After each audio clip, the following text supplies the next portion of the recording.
This is Sean Pryor from the Confused Breakfast Podcast and the band Dream Thief. You are listening to Breakdowns for Breakfast.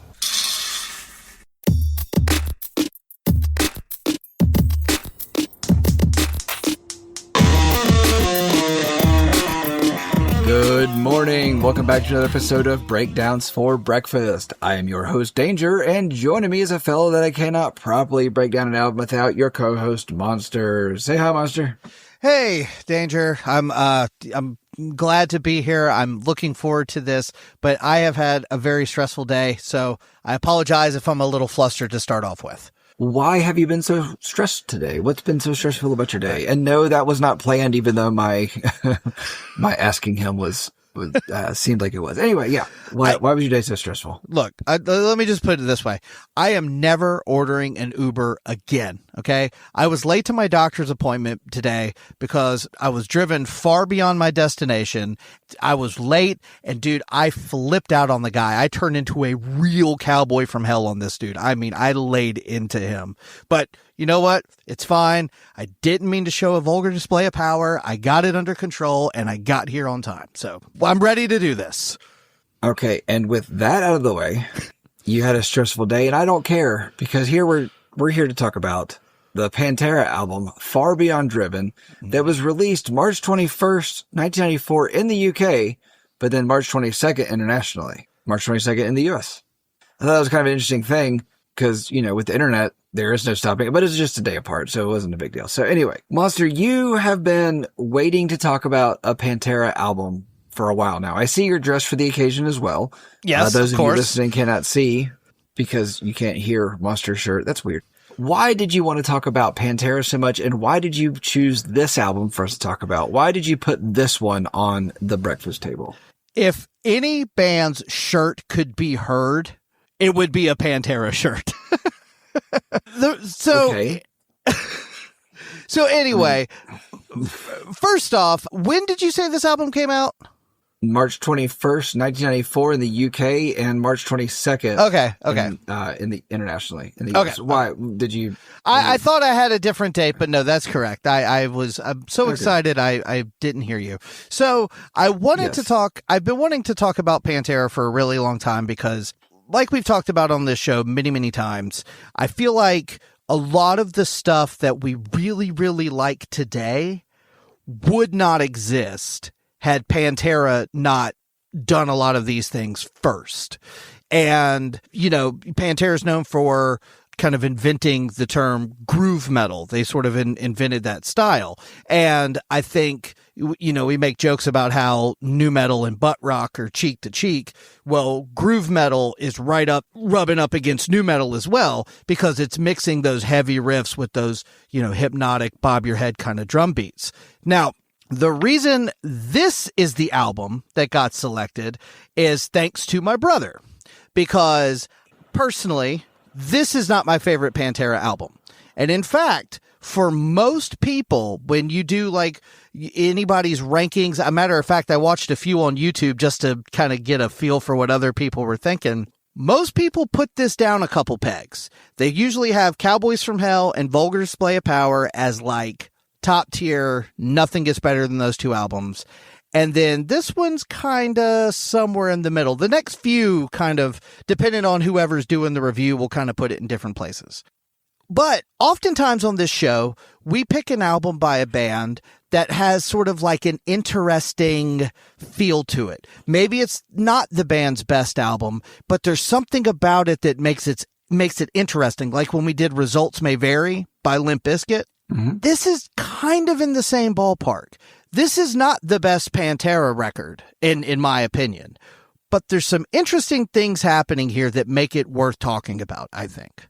I am waiting to hear what those things are, for sure. Okay, so I every time Pantera comes up, I always think, or not always, I have thought of this in the recent years.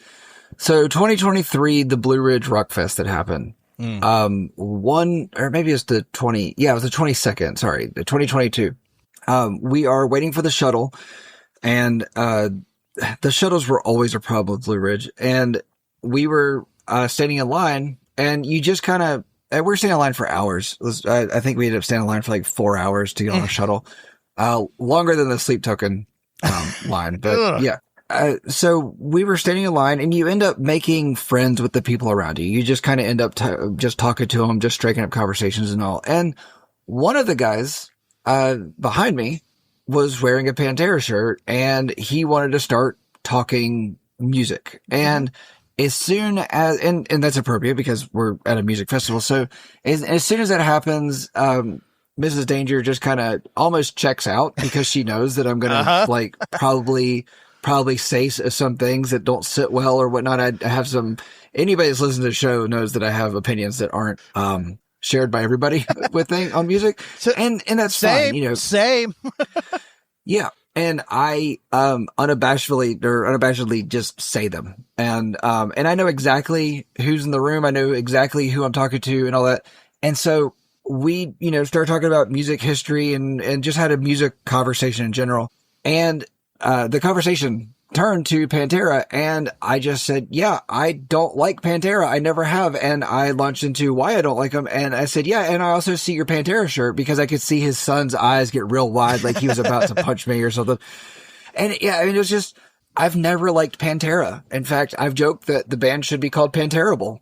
I don't like it. And so when you decided to bring this album, I was listening to this album going, why are we doing that? Like, why is this here? Now, can you explain to me why? Brought albums.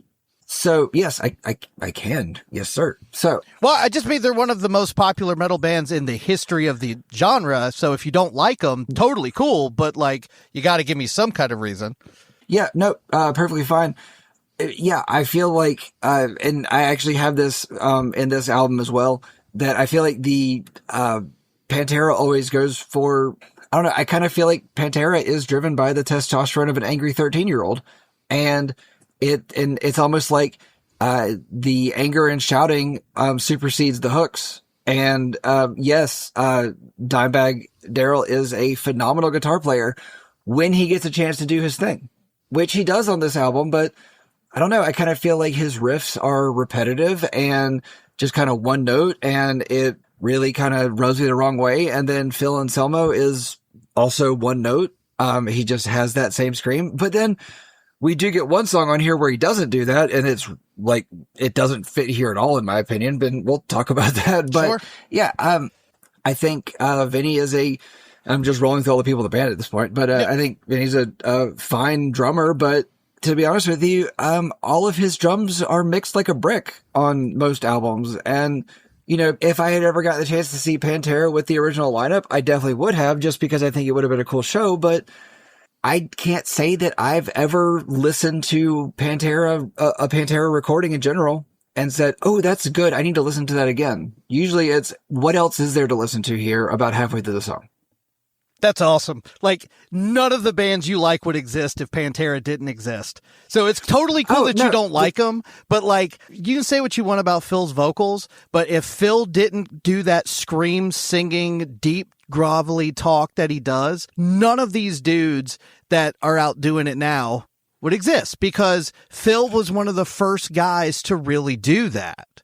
No, and that's fine. You know, I can see where, you know, listening to this, I could see where these other bands that we listen to now and whatnot, I could see where they came from. I could see where they pulled things like this from. I could see how Dimebag influenced their guitar playing at different places. And, yeah, you know, I hear all of it there, but it's like Pantera got where they did because they were doing something nobody else was at the time. Absolutely. And it was all that we had. Well, it's like we liked the first Fantastic Four movie because that's all we had. Yeah. You know, I didn't fall for that. I knew that was a shit movie. I didn't need anybody to tell me that it was bad. I mean, it's fine that you didn't need anybody to tell you that it was bad, but I kind of, you know, question your judgment at times when you bring me albums like this, because I feel like I need to tell you this is bad. Well, that's fine. You are, like we just said, we have opinions, and, you know, whether they're the consensus or not.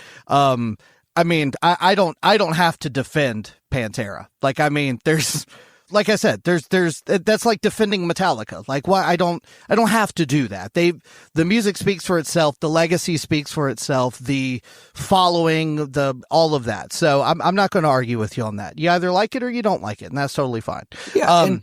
And, you know, we've talked about plenty of times about there's albums that each other brings to the show, and it's like, this just isn't my thing. And right. Pantera is just not my thing. It never has been my thing. There are things I point out in this album that I do like, but I point out a lot more things I don't like than what I do like. And yeah. So I say this later in a statement that's near the closing of the episode, that this is the type of album, and again, this is why my brother picked, he said to do this one, and I knew this as soon as he picked it. I even kind of like, I didn't cringe, but I kind of nodded like, yeah, okay, I see what we're doing here. This is sort of like... Is this the same brother that picked Ride the Lightning? Yes. And for the same reason. He was like, you know, I'm going to pick, you know, Master of Puppets and listen to you say how great it is the whole time. Like, I want to pick one that's like, yes, it has some hits, but it's not the most popular and that kind of thing. And that's exactly what this is. This is the band at the height of its popularity and the beginning of the fall off. So the height of its popularity, I do want to touch on that right quick. This album is Pantera's fastest selling album because of Vulgar Display of Power, because the album was so big. Right.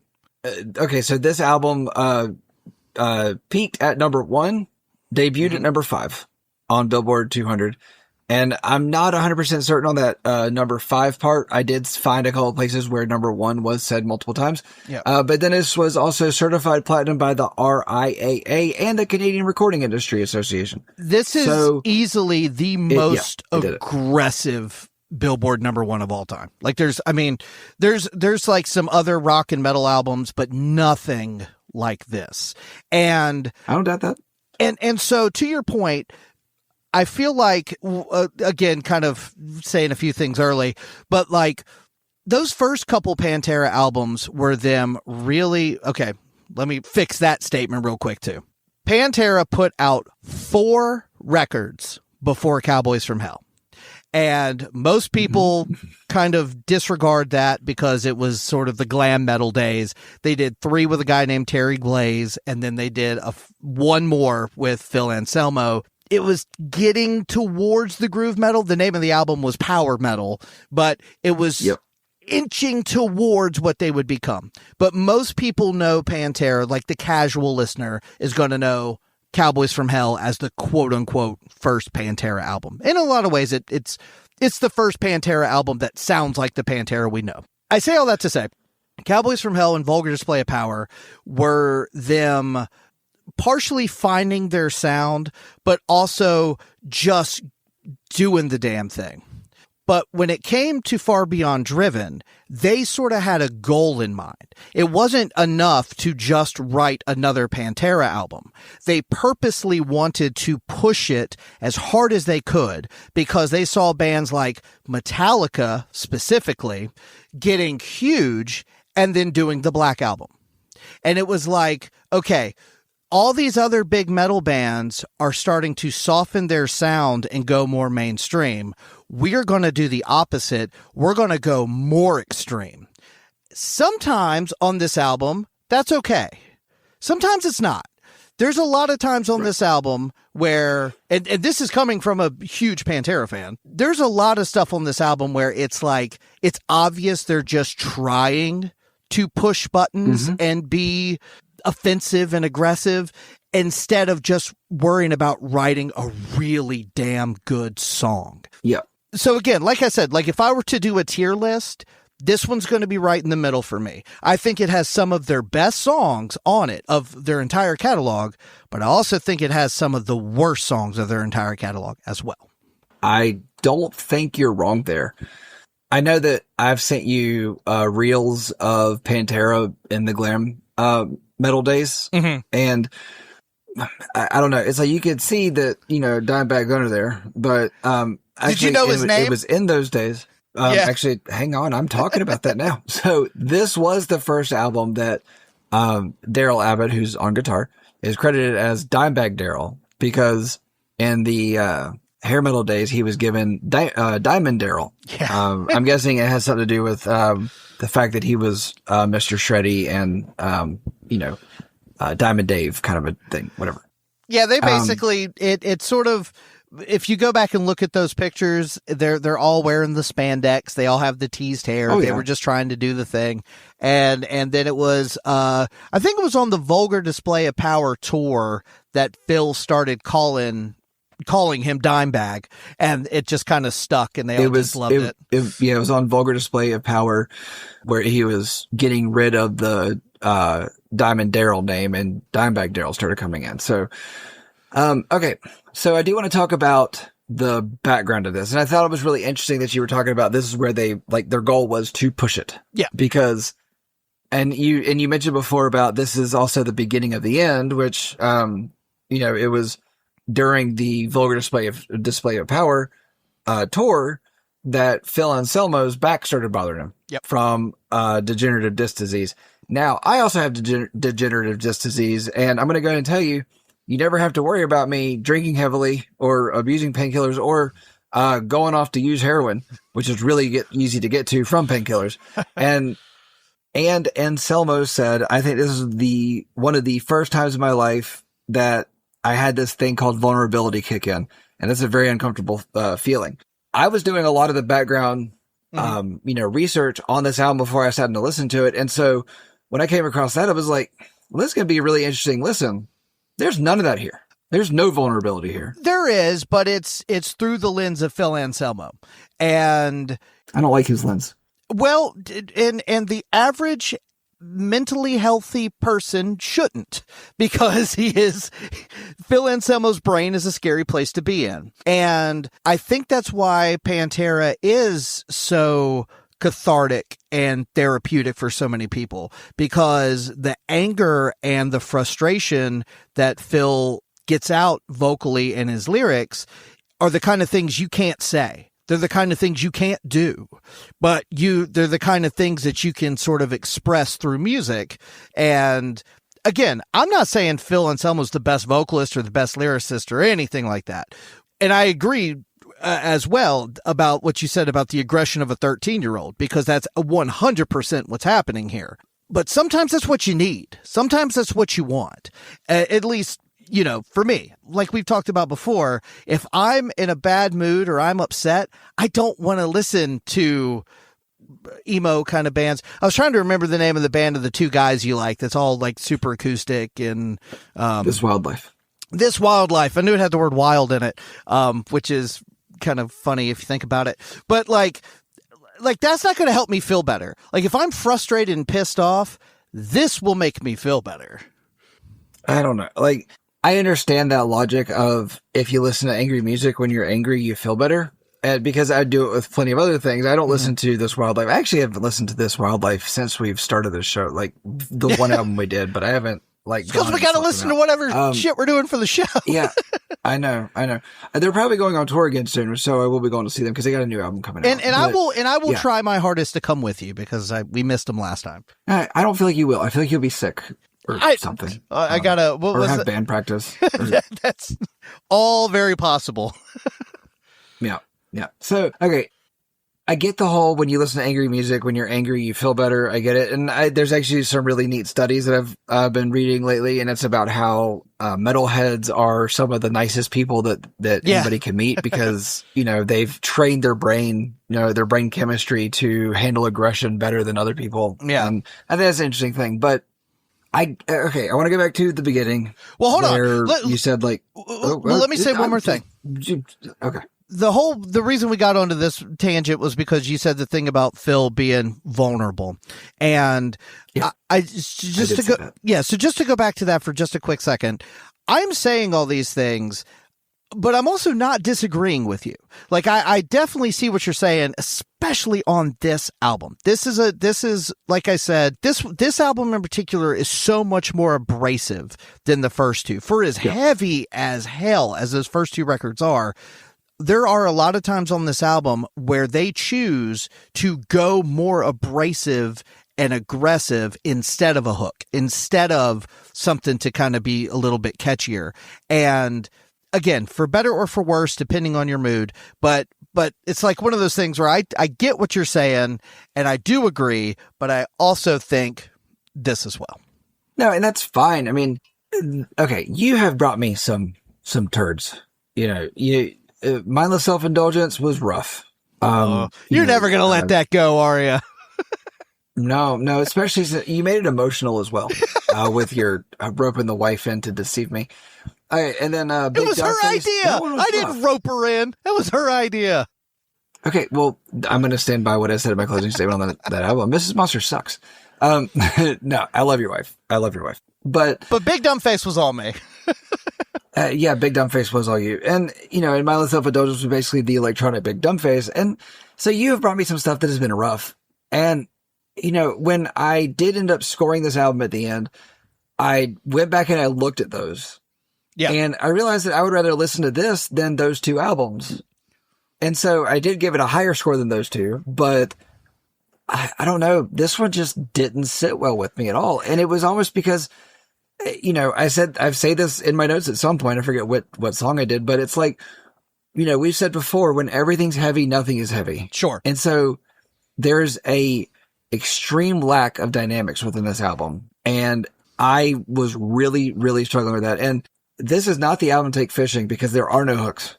No hooks at all. I disagree with the hook thing, but I do absolutely agree with the other part of what you said. Because, for example, I'd have to really think about it, but easily in my top three, if not my absolute favorite, top three Pantera songs is Cemetery Gates. And if you've never heard that song, that is, essentially that's a power ballad. It's got some heavy riffs. It's got some real like screamy stuff here or there, but overall it's very melodic and the verses are very clean guitar. Phil is crooning. It's a beautiful song. There is none of that on this album. It kind of in one or two spots, but not really. Well, there is his more of a crooning voice on one song. Yes. I'll give it that. And I almost said this to my brother when he said this is the album we should do, is I'm not going to try to convince you to like a band, especially something like this that's like, yes, I heard this growing up, which is part of the reason I have a fondness for it, that if you did not hear this growing up, it's going to be a little bit of a harder, pill to swallow. But like, this is not the album you show somebody that doesn't like Pantera. This is the album that makes them go, yes, it's exactly what I thought they were. Whereas like, if you listen to Cowboys and Vulgar and hell, actually probably my third favorite is Reinventing the Steel, which is the last one they did. Those hooks are a lot more front and center. I do think this album has hooks, but they were purposely trying to not have hooks in a lot of places. It's one of those things we talk about on other albums. Does it succeed in what it's trying to do? Yes. But is what it's trying to do something we want to listen to? Ooh, that's for you to decide. And for me, I'm kind of 50-50. There's a few songs on here that, hell yeah. And then there's a few that, like, even for this recording, I was like, I don't need to hear this one again right now. I'm good. I can skip this one. Yeah. Listening to this album was like listening to Sandpaper. Oh, it's not that bad. Not much was comfortable here. Okay. Well, then again, that is part of it's not supposed to be comfortable. Yeah, that's fair. And they do a good job of that. They do a very good job. I do want to talk about that album cover. Oh, do you know the alternate? Do you know what the album cover was? Yes. Okay. So what was the original album cover there, Monster? Well, so the Far Beyond Driven album cover is a skull with a drill going through the front of it. The original album cover was a different part of the body with a drill going through it. And let's just say it's a lower part of the body that everybody, male and females, have. Yes. Some would say the sun does not shine there. Sure. Yeah. Okay. So, and I'll just go ahead and say it. Yeah. The original album cover they wanted to put out was a drill into somebody's butthole. Yes. Which butthole is a word I think that we need to bring back and like use as an insult again. Because yeah, like there's no comeback for being called a butthole. I think butthole is way worse than being called an asshole. Call me an asshole all day. I don't care. Call me a butthole, and I'm going to be mad about it. Yeah, but you also really don't have anything to say back on it. But yeah, the term butthole just gives you much more of a graphic image in your head. And if you don't have it, then you have it now, listener. It's just the word. You. You're welcome. Episode over. I think what it is the word ass is such like a soft word, but butt is such an aggressive word. It's not the hole. Hole stays. Hole is fine. It's what you put in front of it. Right. So, okay, the record label they had rejected the cover because I don't know why. Hurt sales. Yeah, and you can actually find that album cover, but I couldn't find that it was an official pressing of it. It seemed like it was like, somebody, took a picture of putting a drill in their butt and and put it out. Yeah. So anyway, the big two they were afraid of was Walmart and Target. We're not going to carry the album. Right. Because of a drill in a butt. So Walmart and Target were more okay with drill in a frontal lobe. Sure. Why not? Yeah. Yeah. So, okay. I know I mentioned some of the people before. So we do have Dimebag Darrell on guitar, Vinnie Paul on drums, Phil Anselmo on vocals, and then Rex Brown on bass. Now, have you looked up a picture of Rex Brown recently? I saw Rex Brown recently. Oh, where'd you see Rex Brown recently? Well, I saw what I'm calling Pantera in quotation marks when they opened for Metallica in May of last year. But Rex he looks Brown's not aging so well. No, a matter of fact, I actually opened. He's also older than. He's the oldest member of Pantera. So right. By like 10 years. So, funny story, when I was in my band Death Proof, we opened for Kill Devil Hill when Rex Brown was in that band. And we actually were like all hanging out outside, and he kind of poked his head out of the tour bus and said hello, and then went right back in. And he probably went back in because he had to get hooked up to an IV or something, because he looked like the Crypt Keeper. Like, he looked like Willie Nelson, but worse. Like, he had long white hair. He looks better now than he did in like 2009 or whenever the hell that was. I mean, I'm sure he looks better than Dimebag. Okay, I'm not going to put up with that. I'm not going to put up with that. All right, you ready to talk about track one? Yes. And also one more thing. I do have some quotes throughout this from Phil and some of the other guys in the band talking about some of the songs and the lyrics and stuff. So do I. Yeah. Not for every song, but no, not for every song, but a few. But yeah, so yes, let's do it. All right, so track one, Strength Beyond Strength.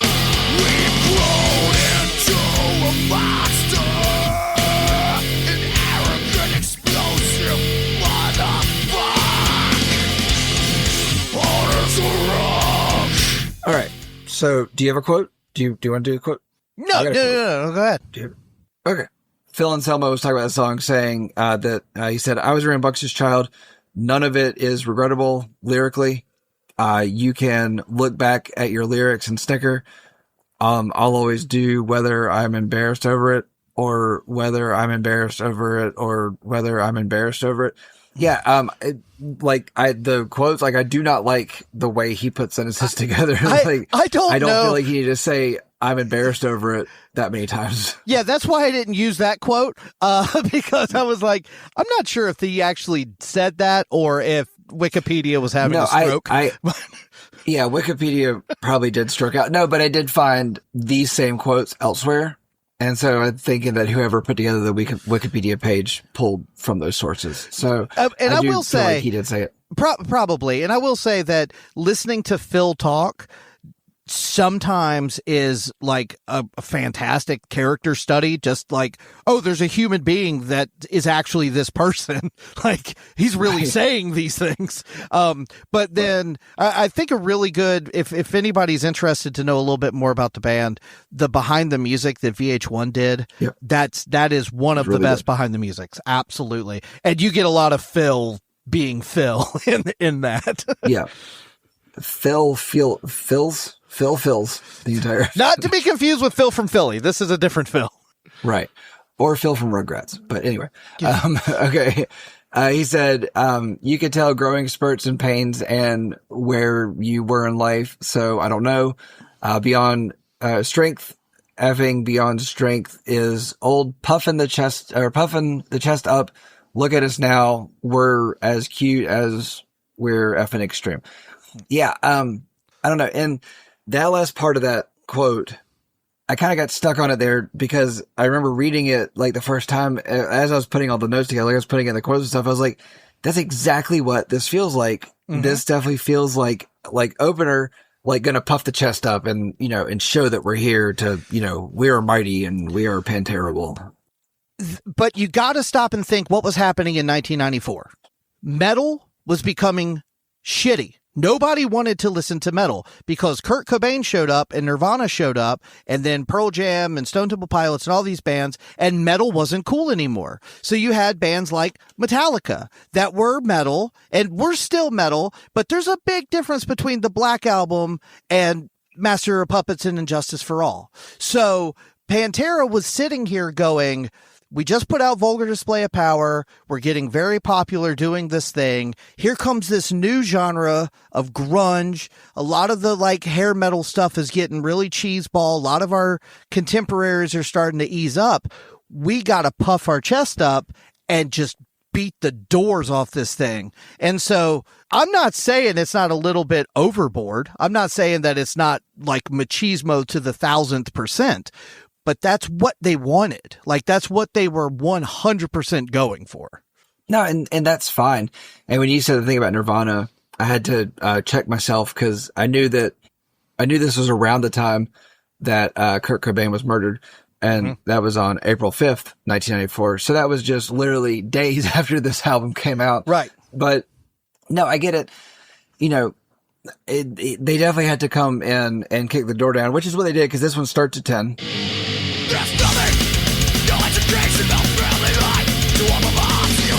Yes. But the thing about it is, I need a second to get there, you know, and that's part of the intros of songs where it's like, I don't love intros all the time, especially if they don't match the song. Yeah. But you gave nothing here. You just came in. And part of me was like, okay, I like the, you know, old punk of the 80s and whatnot. Mm-hmm. And I mean like punk. And so I think part of that was here where I was like, this is kind of cool. Yeah. But it got old real quick. Well, so I will say that before this album, there was some punk and hardcore influence on the first, I keep saying the first two, but you know what I mean, on Cowboys and Vulgar Display. But this one. When you say the first, I go with Cowboys because, you know, like you talked about those glam rock, it was a different band, really. Different sound overall. And honestly, I mean, technically they were signed to a label when they released those albums, but I don't remember them being like available. Like it wasn't until like the past, I don't know, 10, 20 years or something with streaming becoming like so normalized that they were readily available to actually like listen to. But anyway, this album. Are they available in streaming now? Yes. You can find all of them on Spotify and everything. Okay. And just for the sheer novelty of it, just to hear the growth, it's kind of interesting, but I mean, they're silly glam rock albums. They are what they are, you know, like one of their big songs from their first album, I say big, but like whatever, was called Ride My Rocket.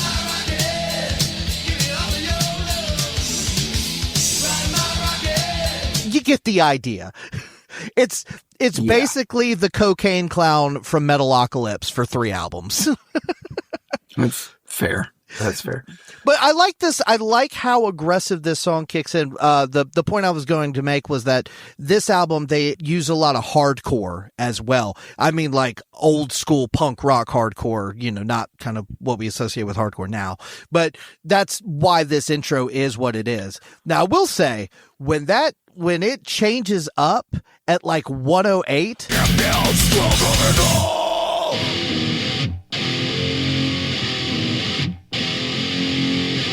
It feels like you just ran headfirst into a brick wall. Yeah, and I think that part at 108 is, and I have 108 as well. I think that part is a really cool part. I definitely needed that because it did give us a change up in things. And it's almost like I was done with the delivery that we got. I was done with things at that point. I was really kind of just, I don't know. It's like I talked about before with, God, I don't remember who the bands are at this point, but it's like, you know, when you bring, when I can't remember, we've done so many now.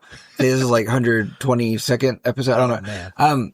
It's like when the punk energy is only sustainable for so long in one song before all of a sudden I need something different.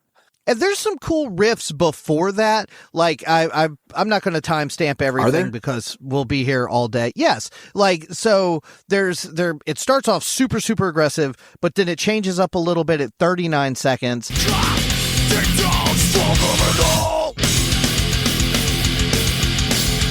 And then the beat and there's this really cool groove that kicks in at around 49 seconds. And it's sort of, the tempo doesn't necessarily drop, but you feel it starting to get a little less.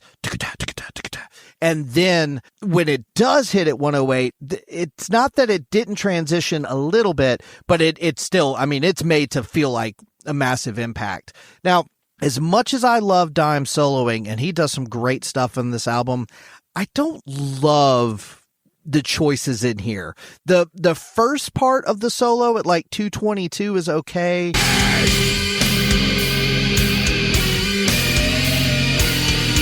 At 239, I like it there because it almost sounds like a horror movie.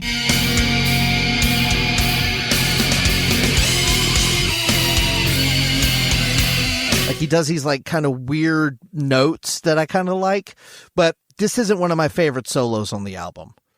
No, that's fine. And because he does the choices, he makes the choices he makes, he does the things he does. I just have, Dimebag being Dimebag starts at 202. Mm-hmm.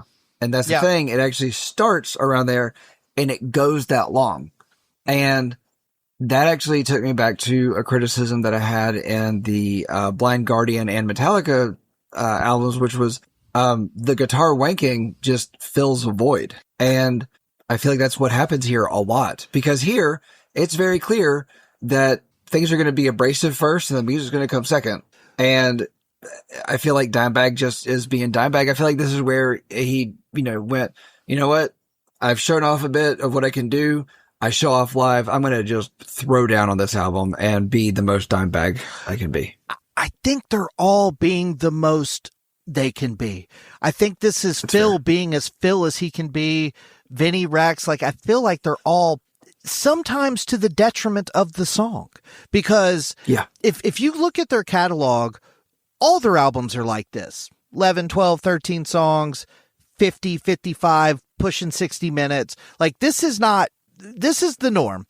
But there are several places on this album where it feels long. Like it feels like you should tighten this up a little bit. This, and even as like fast and aggressive and as short as this song is, I still think all that stuff in the middle could have been squeezed in a little bit. And that's kind of where I'm at on a lot of these songs, is it's like, I like this part. I like that part. I like this. But this outro goes on for 90 seconds. Like we could probably tie that up a little. But I think given what they were going for, this is a hell of an opener. I don't know. This one, I'm going to 100% agree with what you were saying. That it's like, I like these things here. I like these things here. And there were a few parts within this that I did feel that I liked what was going on, but there was also things happening either right before it, during it, or right after that just made me go, I don't like this anymore. Like this just isn't what I mean. I mean, like I would have really enjoyed this if they had crammed all of this into a 1.5, 2 minute song, but instead we got a like 3:38 song and it just felt more like an endurance test than a song. I do feel like the riffs got repetitive, and this is going to be a constant criticism I have in this album. So just be prepared for me to get repetitive. But, I just feel like the riffs got repetitive. Yeah, you said it changed a bit and it started to, take on a different feeling, but I felt like I wanted to stop. Again, I'm not going to disagree with you. This is an endurance test. And that was the point.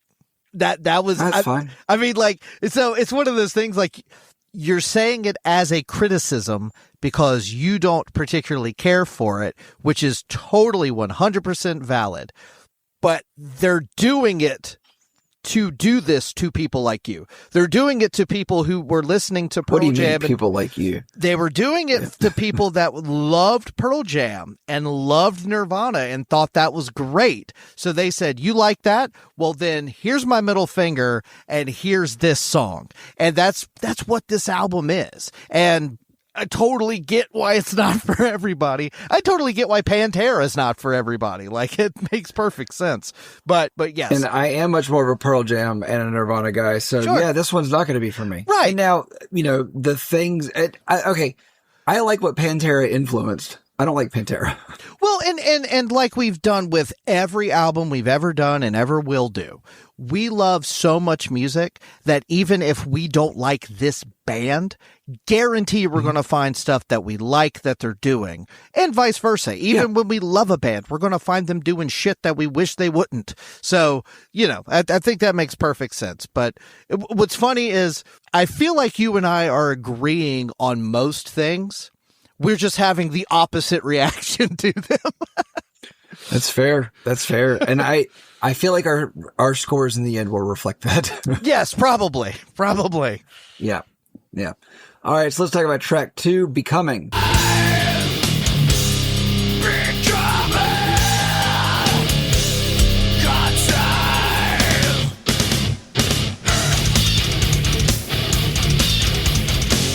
And I realized in this, I don't think I put down what any of the singles were.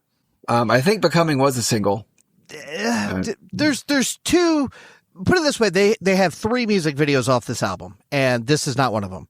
But this is I really, really like this song as well.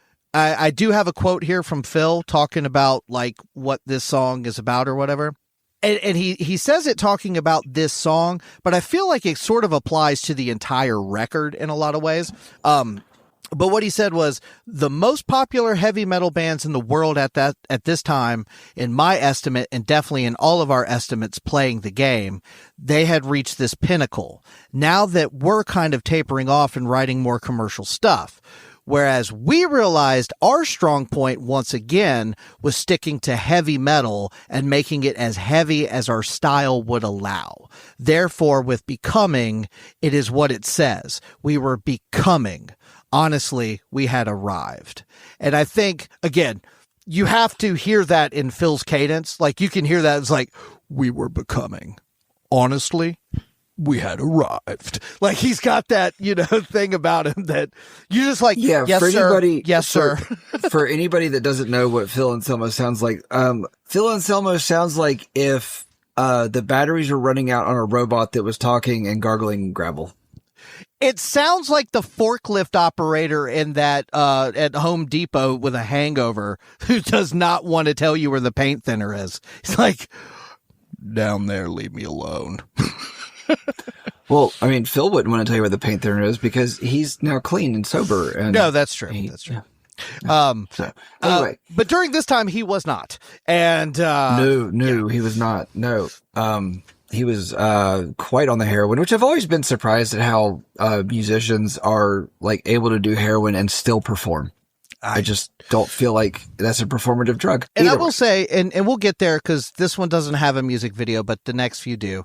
The music videos for this album and for most of Pantera's albums don't do anything spectacular. It's mostly just performances. Mm-hmm. But they're some of the best metal music videos ever because of just the way they perform. Like, Phil and Dime both have this very interesting ways of moving on stage that is just hard not to gravitate towards.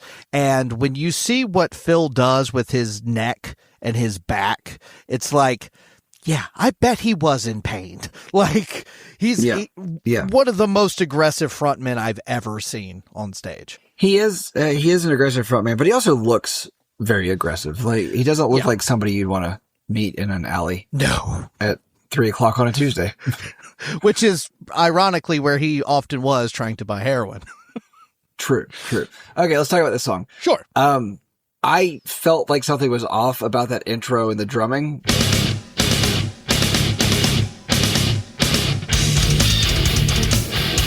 I came to find in looking for stuff that it's famously a drum machine And the general consensus was that it feels gimmicky and cold.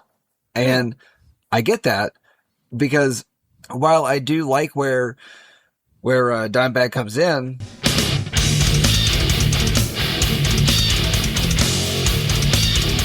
and I do like how he's doing it, and this is one of the times that an intro was like, okay, well that's a little bit different.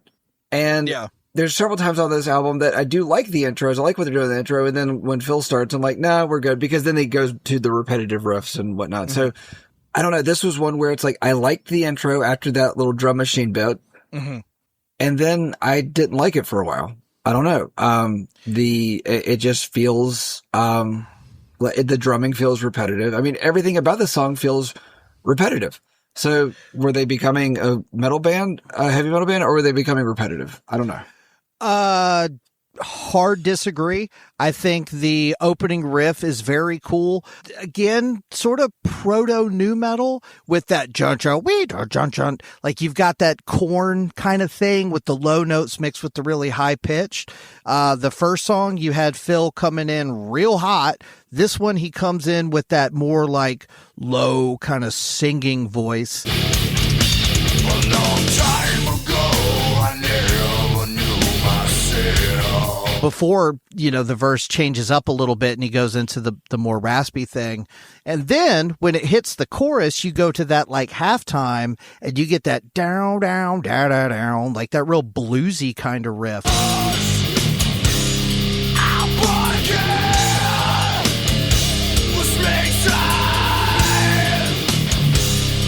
So no, this doesn't sound repetitive at all to me. It sounds like a lot of distinct parts doing a lot of cool things. And it definitely does not sound like the song before it or after it, but it has pieces of both. So I think it's real good, like positioning here for sure. I don't know. I felt like the idea was good, was good and solid, but I feel like the execution wasn't there on this one. I don't know. I was having a hard time even, I don't know. It was the first track one was like, okay, fine. It's what they're coming in, chest puffed out and okay. And then track two started. I was like, okay, that intro is not as bad. The drum machine part thing didn't last for very long. And if it's not an actual drum machine and it is then fine. Yeah, I'm not sure. I believe you, but I never saw that or read that. If it is a drum machine, that's fine. I mean, we've listened to plenty of bands that have drum machines and involved and whatnot, and okay. But then yes, I do know what you're talking about, that we do get that almost bluesy sound in the chorus, but it was almost, I don't know, it was almost more of a Purple to me. It didn't feel bluesy to me. It felt wrong. Stevie Ray Vaughan would not be happy. No, and that in turn makes me happy. So, because those are, it's just same old blues stuff. I don't know. It never really worked for me. Like, I like a blues lick mixed in, and that is totally Dime. Like, Dime plays these metal riffs with these bluesy moments, and that's way more my cup of tea. Talking about a drum machine at that intro, I'm not sure, but I tell you what's not a drum machine is that outro when Vinny is going balls to the wall on that double kick.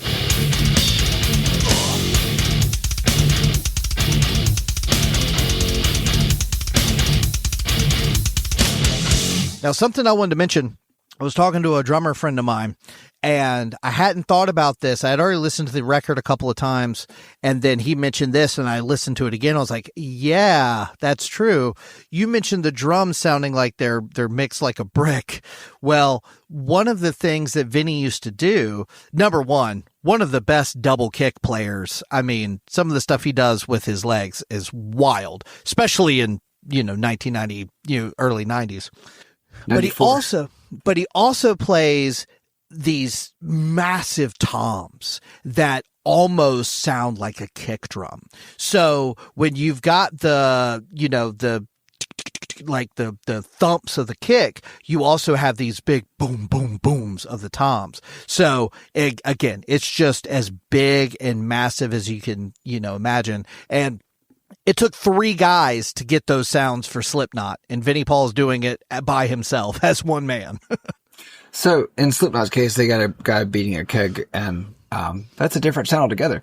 But I don't know. I felt the same way about the drums here as I did on that Blind Guardian album, where I just felt like there was no decay to them. There was no sound that was distinctly the drums.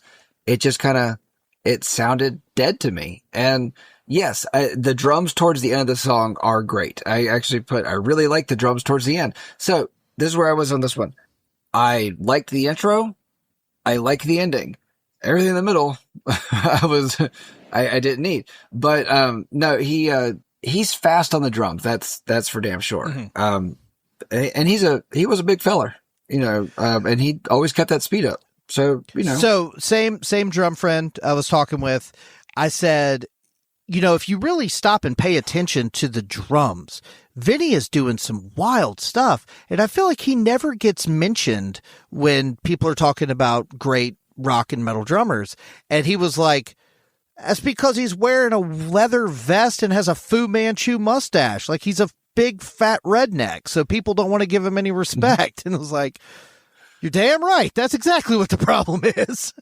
Yeah. And he was usually wearing a cowboy hat with a Confederate flag on it and things like that. And so, there's certain things about his imagery that are just like, you know what? We don't want to put that in this list. We don't want to put a picture of Vinnie Paul in our list because we don't want the things that are on him in our magazine or our website or whatever. Yeah. You got to think these dudes grew up in the 70s and 80s in Texas. I mean, the rebel flag was kind of like, it is what it is. I mean, obviously today that doesn't fly at all. But back then it was a little bit more acceptable, but you're not wrong. I mean, No, every time we do an album, I do a bit of just kind of reading about the band in general. Yeah. And, like history and whatnot. And, Phil Anselmo was talking about the Confederate flag and how, they all were huge fans of Leonard Skinner. And so that's why they wanted to use it. But what it became now, if it was, associated with what it is now, then they would have not ever gone in close to it, which, tells me that they at least have a conscience about themselves.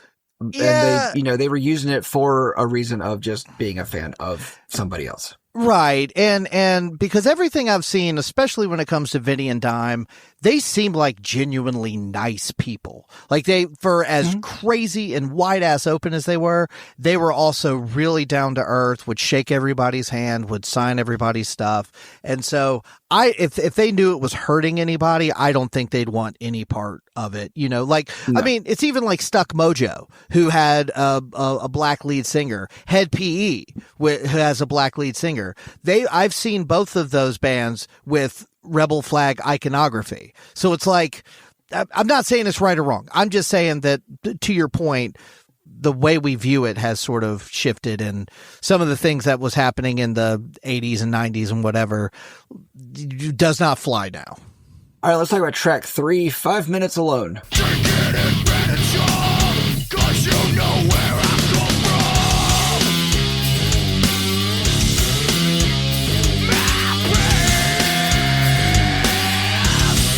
Now, quote from Vinnie Paul about 5 Minutes Alone. The story behind this song is we were opening for Megadeth, and there was a guy that was flipping us off the whole show, and so we stopped the show, and I was like, listen, in case you haven't noticed, there's 18,000 people who really dig what we're doing. You're the only one doing that stupid shit out here, and so I think it's really interesting that they stopped the show, and then Vinnie Paul got it from behind his drum set, and he came out. So he said, "You're the only one doing that stupid shit without having to egg the crowd on. 10 guys jumped the guy and beat the shit out of him. His dad called the manager after all the lawsuits and this and that, and basically said, give me 5 minutes with that Phil Anselmo guy. I want to whoop his ass." To which the manager replied with, "I don't think you want that." No. I didn't get that last part, but I wouldn't want to get in a room with Phil Anselmo, even with other people. So, yeah. I think I would I think I would feel safe enough to sit in a room and talk to him now. I've seen him do some like funny reels and stuff. Like, I think he's kind of got a sense of humor about his, personification of, his badassness or whatever. But yeah, this version of Phil back in 1994, no thank you. No thank you. Yeah. Okay. I want to talk about that chorus that happens in the song.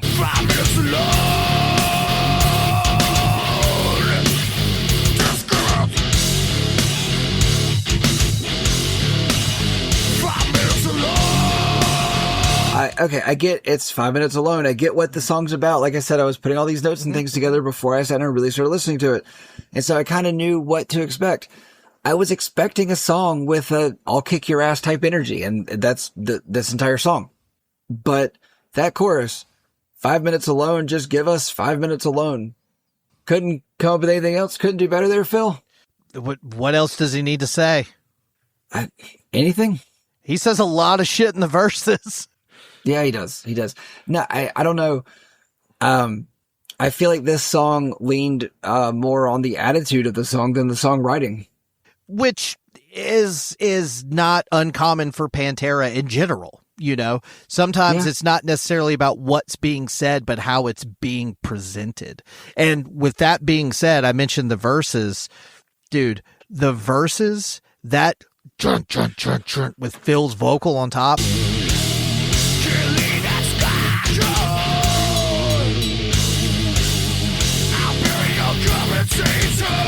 Still some of the heaviest shit I've ever heard in my life. And we listened to some heavy stuff, but the verses of this song are just brutal. Okay, but did we really need 3 solos in this song? And the first one's not a long one, but then we do get 2, lengthy solos later. And, that kind of goes back to what I was saying before, that I feel like Dimebag just said, I'm going to let it all hang out here. I'm going to do it. And did we really need the song to be 5 minutes and 46 seconds long? Do we really need an almost 6 minute long song about, I don't know. I feel like when you wrote a song called 5 Minutes Alone, you shouldn't have it be at least 5 minutes long. I see what you're saying, and I respectfully disagree because at least for me, this is like, I'm all in on this. Like for me, yes, there are a lot of solos, but there's a lot of distinct parts. The solos a lot of times are being played over different bass lines and different rhythms. So it's kind of like we talked about on Ride the Lightning, where, there might be multiple solos. James Hetfield's going to give you that third verse, whether you ask for it or not. But as long as you're changing tempos and you're mixing up riffs and stuff like that, I'm along for the ride. With that being said, I feel differently about the length of a couple of songs we're going to get to soon. But on this one in particular, I think we're good because I think even at this length, it stays engaging. I don't know. I'm disengaged because I just don't care. Like, I don't know. This was one where it was like, it's so far, like we're 3 songs in and everything just feels at a certain point. It's just like, okay, all right, we're doing this again. Yeah, I get that it's an iconic riff. I, read quite a few things that talked about the riff in this song is probably one of the best parts about the album, and I get it. Cool. I don't need it for almost 6 minutes. I don't need that. And we don't get it for almost 6 minutes because we do get the 3 solos, but it's just, it just didn't sit well with me. It would be like saying, yeah, I mean, I like heavy metal, but that song Master of Puppets it just doesn't do it for me. Like there's just too many solos. Like I mean, you either dig it or you don't, and if you don't, that's fine. But it's like it's hard to critique a song like 5 Minutes Alone. Like, I mean, it's iconic for a reason, and if you don't find it iconic and you don't dig it, that's fine. But it's like I can't agree with any of this. Like, I think it's one of the best heavy metal songs of all time. And matter of fact, I would be more inclined to agree with you on a song like Walk that is also iconic, but I do find that one to be repetitive. And for as simple as some of the like main riffs are on some of these songs, that like I never really connected with that. Like I always felt like that was a little like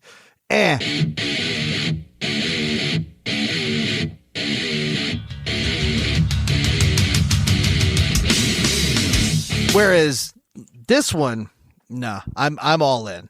No, okay, so when it comes to Walk is fine to me. I don't mind Walk. I don't think I've ever, well, I don't say never because I have gone to look for that song before, but when it's on, it's fine, but it does get repetitive. That riff does get repetitive. Like when I think of like, I get what you're saying there, but yeah, like when I think of like the top 5, top 10 Pantera songs, whether like popularity wise or just I don't whatever. ever think about that. Well, you would be happier if you did. Walk is always going to be near the top of that list. And for me, out of that list, it's one of my least favorites. So I would tend to agree with you in that respect. But no, like this song I think is fantastic. I really, really like this song.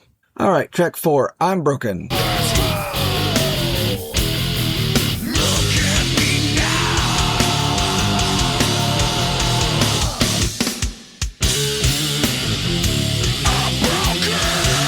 So I do want to say off the top that I appreciate that they said I'm instead of I am broken. I don't know. That was one of those things when I was going through it, preparing notes and knowing that I'm going to introduce each song.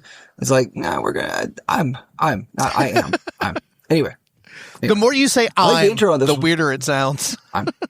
Yeah. Do I sound like the aliens from Mars Attacks? So, okay.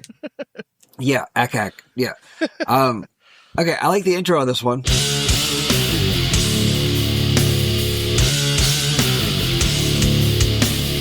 But then as soon as Phil comes in, like I just kind of feel like the riff starts up, and I don't know.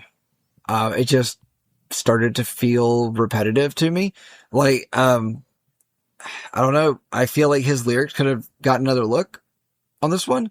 I feel like this song kind of came off as Phil going, "Poor me," like he even has the line in there, "Look at me now."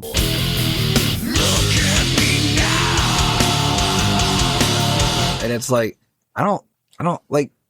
Just, I feel like this is one of the places in this album where he needed to have more of a vulnerable tone about himself.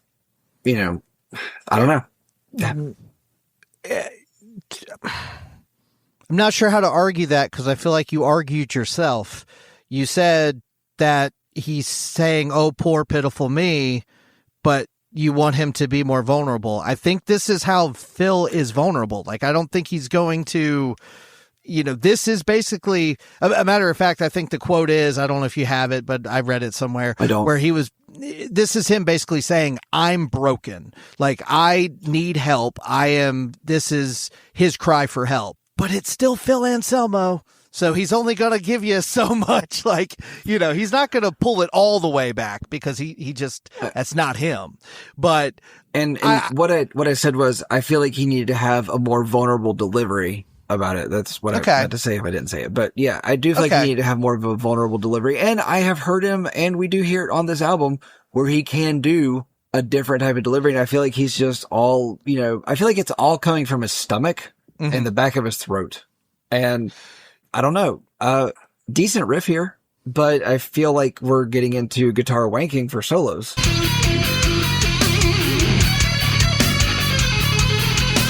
Well, yeah, I mean that's just Dime. I mean, that's how he's going to do his thing. He's going to wank it. Yeah, but what I will say is again, talking about Vinnie Paul for a minute, the verses of this song have always fascinated me because they are easy to bob your head to, they're easy to tap your foot to, but if you actually try to listen to it and look at it, they're doing some Tool shit because it's sort of like in 7/8. Or it's in 4/4 with this 3/4 bar that kind of links it. But because it's bow, bow, bow, bow, you have this waltz feel.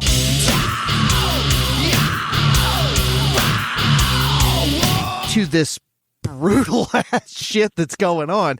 And it's it could be very stale, but because it has that kind of odd time, and then even before it goes into the I'm Broken, it does that extra little walk with the guitar. So this is another one that is kind of considered one of their best, and I kind of see why.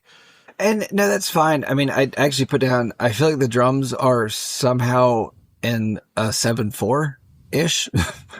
Cause it's like, It's weird. There was a time happening in it that just didn't make sense to me. And, I thought the drums were cool here. I definitely did think they were cool. I thought his drumming was cool. I don't love the drum sound on a lot of things here, but I don't know. I do like the riff, but I don't love the riff. This one was more okay, but this isn't, it's one of the stronger tracks, but it's still a very flawed track to me. That's fine. I think this song just rules. I think, at 2:01, when it shifts into that, like, just dun, dun, dun, dun, dun, I wrote in my notes, yes, yes, yes, inject it into my veins.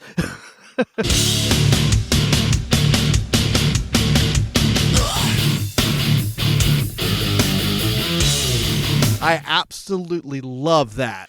Phil was also injecting things into his veins. He was. Here, Good one. so. I think the guitar solo at 2:27 is one of the best guitar solos on the entire album.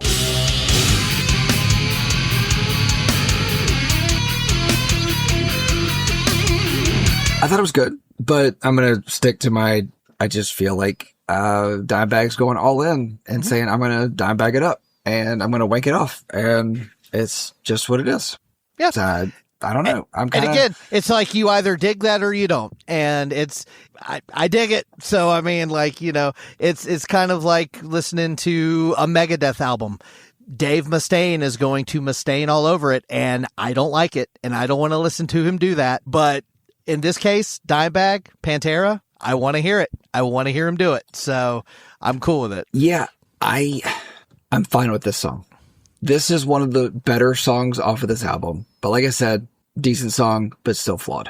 Yeah, I won't disagree that it's not perfect, but I mean, I can't really tell you why it's not perfect. I think it's like a wonderful heavy metal song. If anything, like you said, maybe it goes on a little long at the end, like the fade out, but that riff is so much fun that I don't know.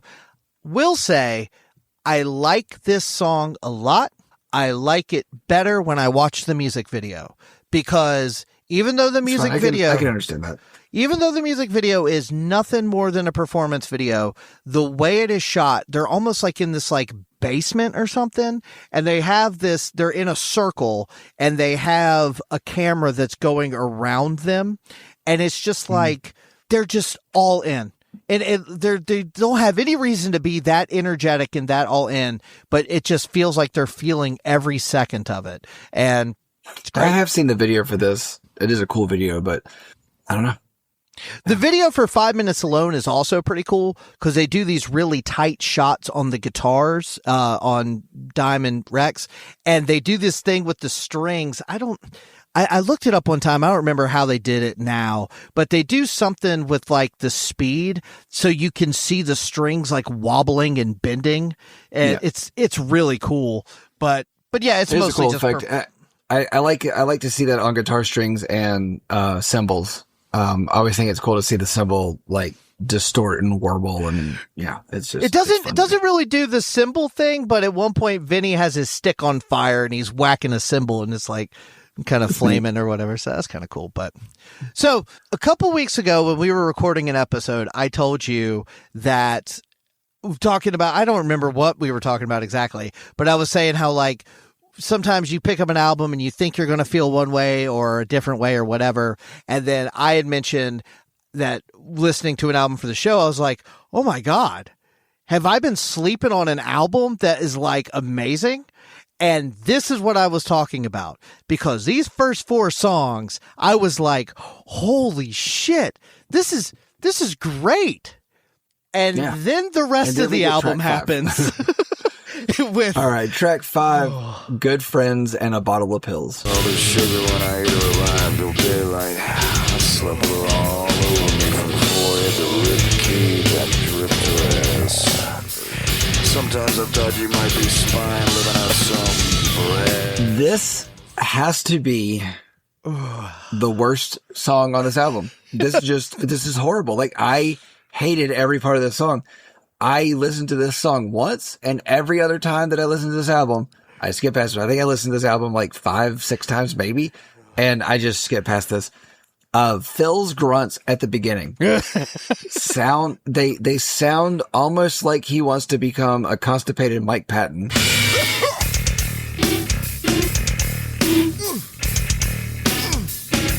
And then it turns into just him grunting and just more constipated. And this is a rough one. Yeah, it's 2 minutes 52 seconds, and if there was any song on this album that could have been dropped or should have been dropped, it's this one. I don't understand why this is here. Again, just to push buttons, just to be as nasty and aggressive as they possibly could be. And again, I think it's too much. I don't think the music's very good. The lyrics are just nothing but pure shock value. Supposedly a true story, which is also a scary thing to think about.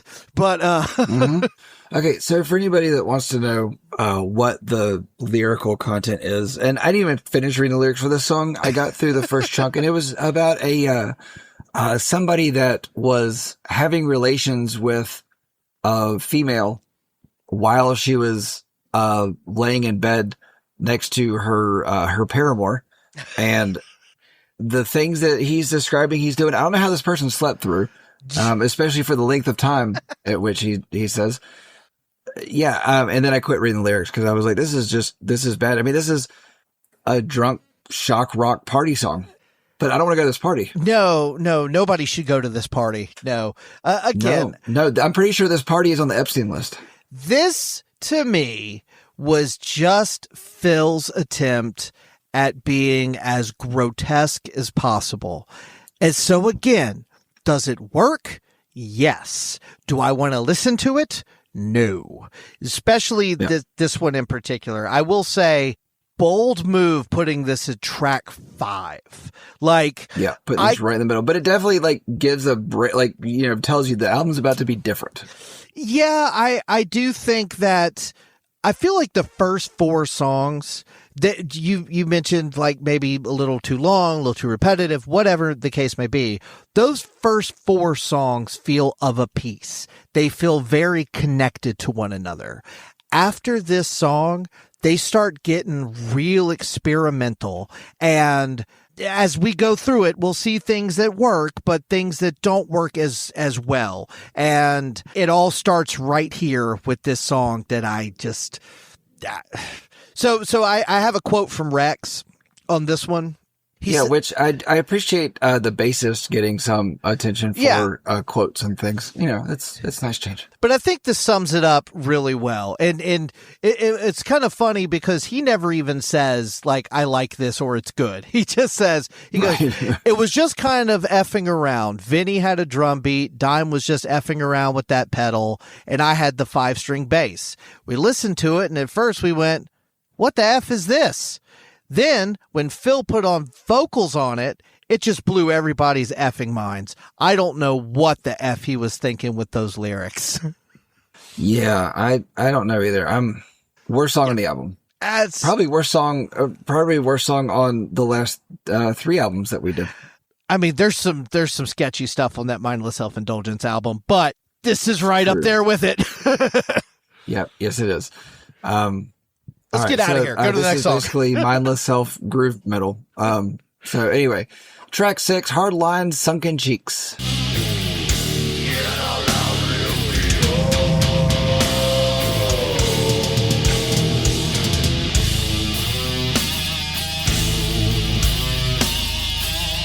Did we really need a 7-minute track after that? Yeah. I don't know. I left track 5 and my first thought was 7 minutes. I don't want to be here anymore. Yeah. I like the clean guitar at the beginning. I like the dynamics of this song, but I do feel like again, we try not to compare a band. We talk about trying to just this album, not the whole body of work. You just got to pay attention to what's happening here. But they have a song called This Love from Vulgar Display that I feel like is a very similar vibe to this song.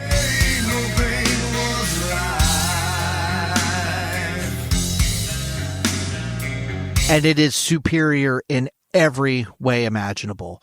And the whole time I'm listening to this is like, I know you guys can do this same thing, but better. And so, yeah, this is not one of my favorites on the album at all. Okay, so what are two things that I really don't like on albums? One of them I've kind of come around on and understood where I don't like them. But what's the other one that I just don't like on albums and songs? I don't know. The only thing coming to mind is Tambo. See, Tambo is the thing that I've kind of come around on where it's like, I like it when it's in the mix, but I don't like it when it's on a hot mic. And so Tambo I've kind of come around on, like in situations it's okay. And some it's okay and others it's not. But the other thing that I absolutely hate in a song is a false ending. And I thought the song was going to end at 2:08. And so, a 7-minute long song, I think is too long of a song, especially when a song doesn't do anything except give us more false endings. Like it had another ending at 4:52 and then it comes back.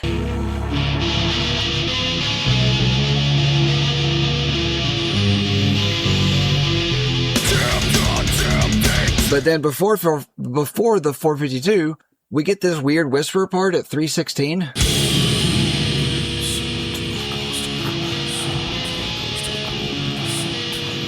Yeah. I don't know. I felt like this song after, especially to track 5, because the mood has definitely changed now. Yes. This song is bad and unnecessary. I definitely don't think it's bad. I just think that it's, to your point, just overstuffed. It's them trying to, like you keep saying about Dime just being like diming all over the place and stuff. Like this is them just saying, we're going to do these grooves and these parts for as long as we want to do them. And we're Pantera. We'll do whatever the hell we want kind of attitude. And it definitely comes across as bloated to me. Oh, yeah. No, I do like how the drums are mixed on this song. I do think that this is one of the places where the drums sound the best. I talked about Vinny's playing is good, but the drums don't sound great. But I think they sound fine here. But overall, I feel like this was a song where Dimebag was just like, hey guys, I want a chance to show off. I want a chance to make a song mine. And I feel like this was his song because this would be an average track on any of those, the Blind Guardian, which I keep going back to them because they were they had the longest and soloist songs of any album. Sure. Yeah. But I feel like this song would fit right into one of those. The music of it would. Yeah, it's certain parts of it for sure. And to your point, whenever Phil does his little talking thing, don't love that, but I do like Dime's solo right after that.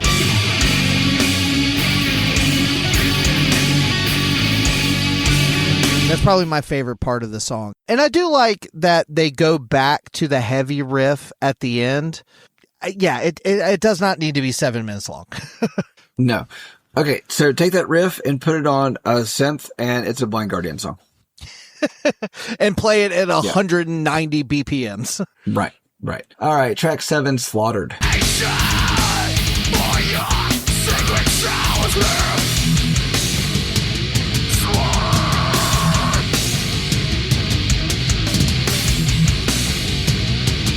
I'm going to say up front, that intro is fun. Oh, yeah.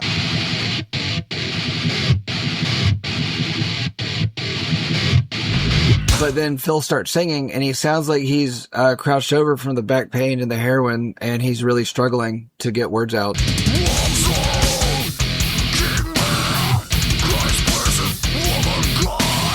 But then he comes around to it, like he stands up, and he sounds fine. I know what you mean about the vocals on this one. I know what you mean. They're not. He's doing a lot of the same things that he was doing in this first handful of songs, but it's not as like. He's got one of those kind of screamy voices where you could usually understand what he's saying, even for as like distorted and throaty as his scream can be. But on this one, it's a little bit less distinct. I don't know if it's a mix thing or if it's a performance thing, like you said, but I do like that this song gets back into sort of like the meat and potatoes of what makes Pantera. Like you've got that groove back. It's not so meandering. It's a lot shorter too. Yeah, I mean, it is shorter at 3:56, but I still feel like 3:56 is long for them. I feel like 3 to 3.5 is kind of their sweet spot that they should hang out in, but we don't really get much of that. But I don't know. I feel like this was another one of endurance to get through the song, and I feel like this was definitely speed over song, like speed over expression. Like it felt like the attitude was more important to the song than the song was itself. I do like the riff that happens in the song, but I get tired of it. Yeah, it's got some cool riffs, and then especially the riff that starts around like, I think it's like around 240, 241.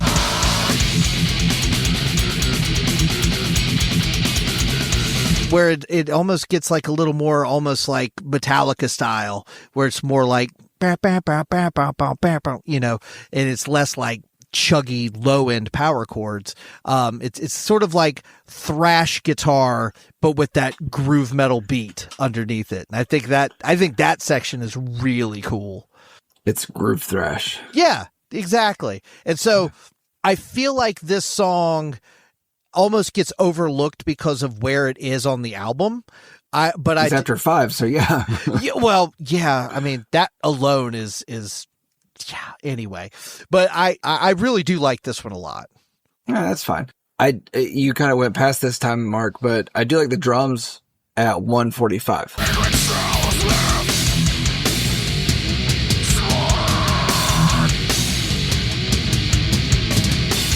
I think Vinny does a good little drum thing there, but I don't know. I feel like the last third of this song is actually better than the beginning of the song, than the first 2/3. I do feel like the songs get better on a lot of these. I feel like the songs get better as they go on. It's almost like Pantera needs to warm up before they record.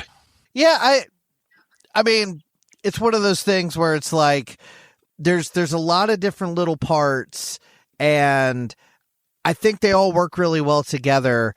And this one doesn't feel too long or anything to me. I just think that because of where it's sandwiched on the album, I don't know. Because I have similar feelings to the next song as I did to Hard Lines. All right. Do you have the quote from Anselmo, from Phil? About Slaughtered? No. Okay. He said, "I've always had a distorted view of organized religion, and I was never more confused than I was in my 20s and whatnot. And I still like to use a fusion, if you will, of religious and F with them, so to speak, and then tear them down and piss all over them or build you up, only to tip over." I don't really understand what that has to do with this song, because I didn't get any of that from this song. I didn't read the lyrics to this song, so I may have just missed the point on that altogether. But this is basically Anselmo taking a dump on organized religion, from what I understand. Well, I don't know necessarily. Or taking a piss on, actually. Yeah, maybe not a dump, maybe just the urination. Like, I think he's kind of saying that, like, the concept behind it in general is a bit much, but, you know, he still believes in some of those things, just not the way that organized religion does it. But anyway, he has a tendency to kind of have a concept, have like one or two lines that really harken to that concept, and then just kind of fill in the blanks, I think. Yeah. No, I feel like at times it's like, you know, like you said, he has a concept, a couple lines, and the rest of it is a Mad Libs of him just like picking a verb or an adjective, and just out comes a Pantera lyric, and cool, fine. Well, I was just going to say, I'm not going to tell him not to do it. No, I'm not either. All right, track 8, 25 years.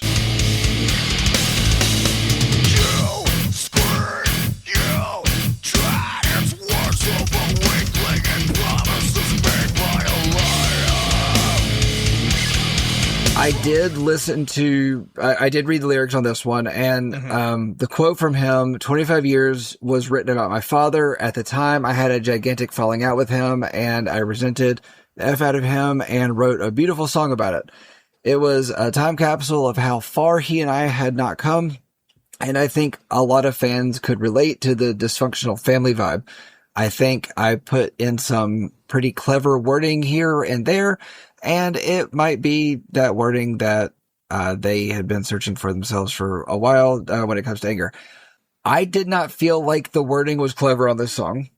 I feel like it was clever in a Phil Anselmo way, but I don't know. Maybe it's because, you know, I lost my father, in 2023. And I kind of, when, you know, putting notes together beforehand, I was like, this one's about his dad. So it's going to, you know, be a bit more touching. Okay. But I feel like Anselmo's, desire to put forth the 13-year-old testosterone, macho, puffy chest energy actually supersedes the vulnerability that the song has, or should have. And I feel this is one of the places that I really feel like he needed to have a more vulnerable delivery than the macho barking bravado.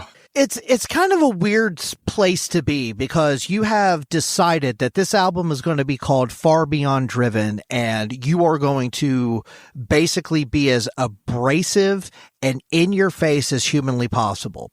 But then you want to write this heartfelt song about your relationship with your dad. It's sort of like you got to pick a lane. Like, where do you want to go with this? And on the two previous albums, Cowboys and Vulgar, they did that. They were able to pull it back a smidge and get a little bit more reflective, and it totally worked. But because it's kind of like trying to have your cake and eat it too thing, where it's like you want to just be as in your face as possible, but you also want to try to be more emotional than usual, and it comes across as sloppy. Mm-hmm.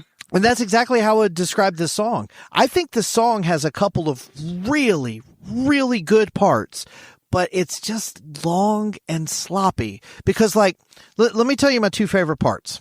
So the verses of this song are interesting if you listen to them, because they sound kind of the same with these minor changes. But if you listen to the groove in the third and fourth part of the verse, I don't know exactly how to explain it, but it's like the riff is under the vocals in a different place than it is during the first two times. Like, again, it's just this weird time signature stuff that they do that I think gets overlooked because of Phil's lyrics and Dime's guitar playing. You know what I mean? But it's really interesting in the verses. No, I get how things like that can be interesting, but I don't know. It's almost like there has to be something else appealing about the album for me to really find those things interesting. And that's just not here for me. Well, yeah. And the thing is too, is this song is over 6 minutes. So it's kind of like, these are all interesting parts, but they take a long time to like get to one another. Cause the other part I really like is around 4:37, where it speeds up and the guitar riff gets a little different sounding. But then you've got Phil repeating that effing you back. Tomorrow.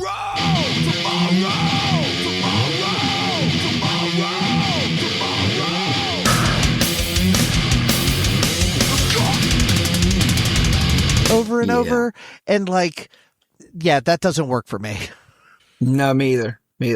All right, let's talk about track 9, Shedding Skin.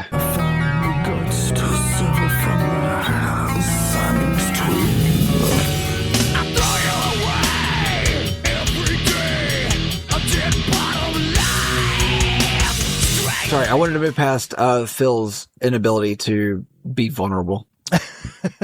Well, yeah. And then in this one, he does have a little bit more of a vulnerable delivery, but I even have it in my notes. It's more vulnerable sounding, but it's almost you talk about the spoken word parts. Yes. Yeah. Don't you look at me, I'm shedding skin. I thought it was a neat trick the first time. Right. But he does it multiple times, and I don't know, it's almost like he, you know, I do feel like this delivery would have worked better in the last track, but for longer, instead of like the little bit that he does it, and then he goes into that, you know, gargle with gravel vocal, and I just don't feel like the parts were long enough that he did that to really have them be anything other than just a neat trick one time.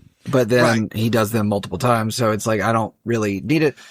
And the thing about it is, I feel like this song is quite a few songs smashed together. I feel like this was like 3 songs that they wrote, And so the song has trouble finding itself, has trouble finding an identity within itself, within this album even.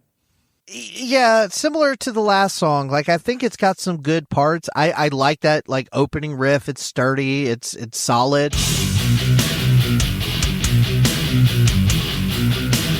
But I'm not really even super digging it until about 3:18 when it shifts into that section.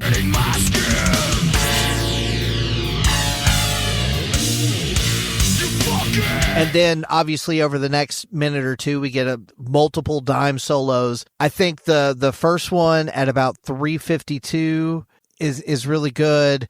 Then there's one at 4:11 that's really good.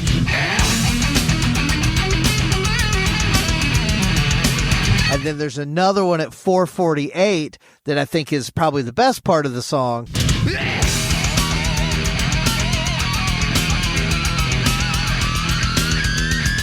Again, it just feels a little bit bloated. Like, it feels like they just want to...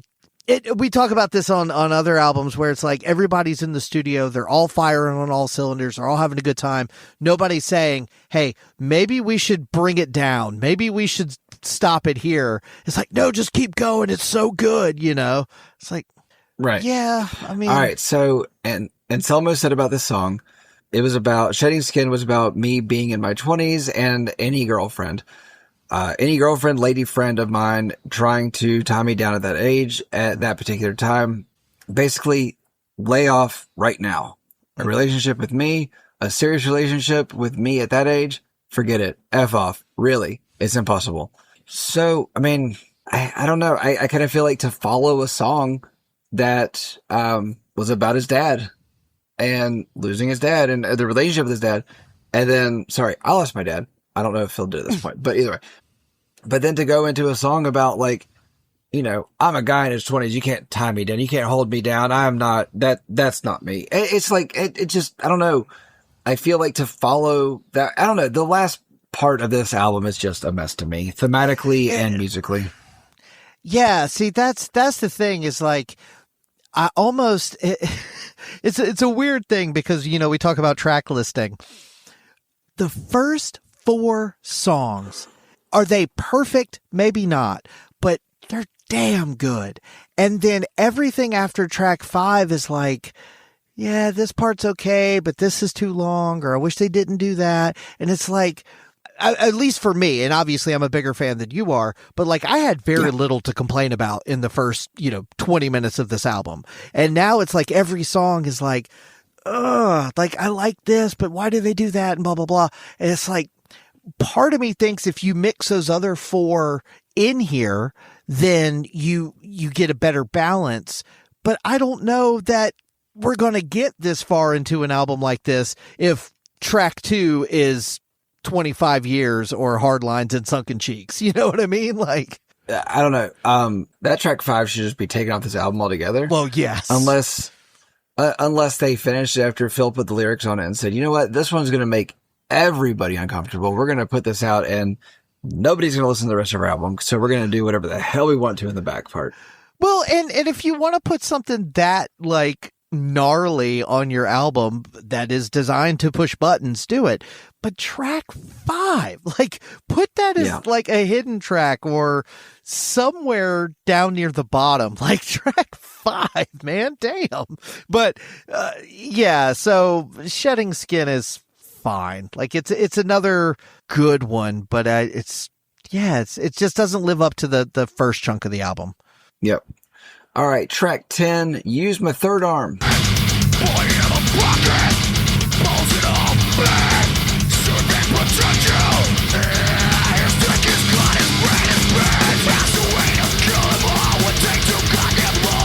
I almost thought we were going to get something different here with that intro. Because the intro was, it was Pantera, but it was, okay, so, we're going to do something different in here.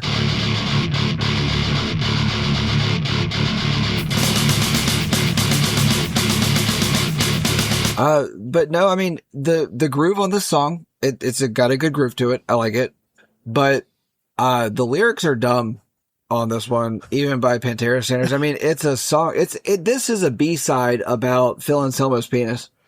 So the two things that I thought of when I saw that song title was obvious, like dick reference, of course, but then also use my good hand. Yeah.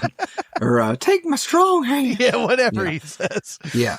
But I didn't think about that, but now I can't not think about that on this one. But anyway, use my third arm. Oh God, that's gross. Yeah. But the mental image is not good there, but go on. So I like that it starts with that groove, like, we're used to hearing, but then at like 31, 32 seconds, it almost goes into this like black metal kind of guitar riff with the really fast drums.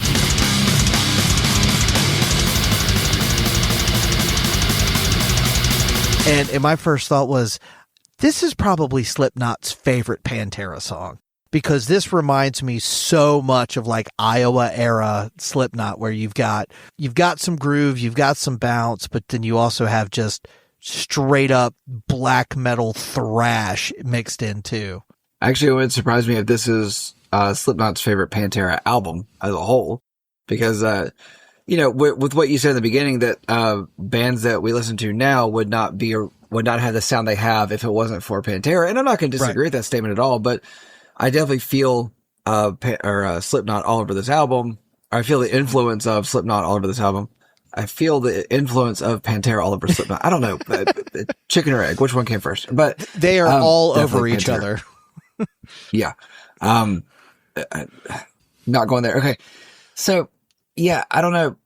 This just kind of falls more into what we've already said, that the last part of this album is just, it's a mess. I did like Dimebag solo within this, except for those high pitches at 257.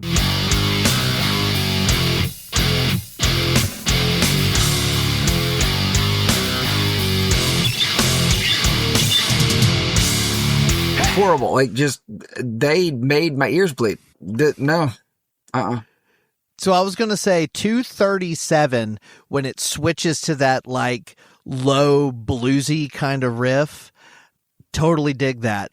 I think out of this back section, this is probably my favorite song of them, because this one works better, I think, because like I said, groovy intro, black metal riffage. Now you got this bluesy kind of sludgy kind of middle section.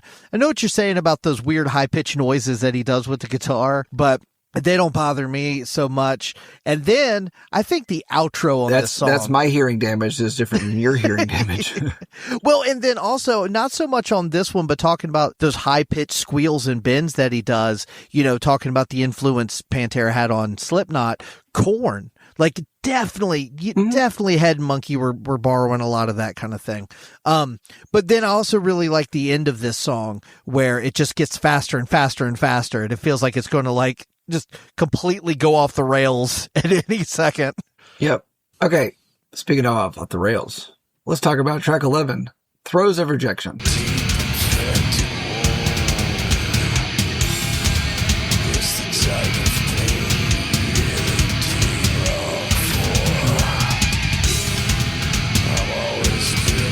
Nope. I don't like this one. Aside from 5, I think this is the next worst song on the album. I feel like the song structure was rushed all around on this one. I feel like this was them going, okay, we need to get one more song for this album. And so they put this out. I like this one a lot too. I think it's got like the groove and the heaviness. Like the intro's cool because it's just Rex and Vinny, and we haven't really heard a lot of that.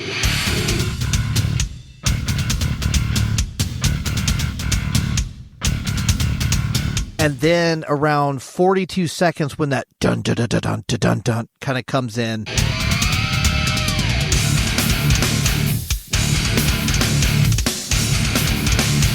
real brutal.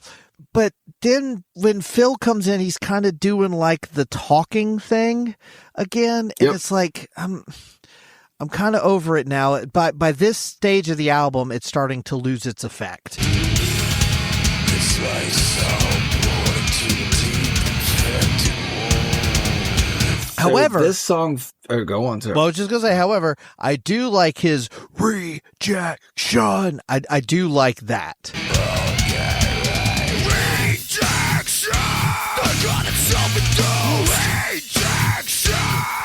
I think that may have been the only thing about the song that actually stuck out to me, aside from where this song feels like it was recycled and leftover pieces of every other song put together into one song. It is definitely kind of middle of the road Pantera. I don't think this is the worst, but it's definitely not one of their best. Nope. One of the things that I didn't mention earlier is being a guitar player. A lot of times, if you're the only guitar player in a band, when you do a guitar solo, you will add a rhythm guitar under your lead just to thicken it up. Pantera doesn't usually do that. Usually they just let Rex play the bass line, Dime does a solo, and it is what it is. Well, there's a solo in this song that starts around 2:59 that I think is really good. Like, I think it's a damn good guitar solo.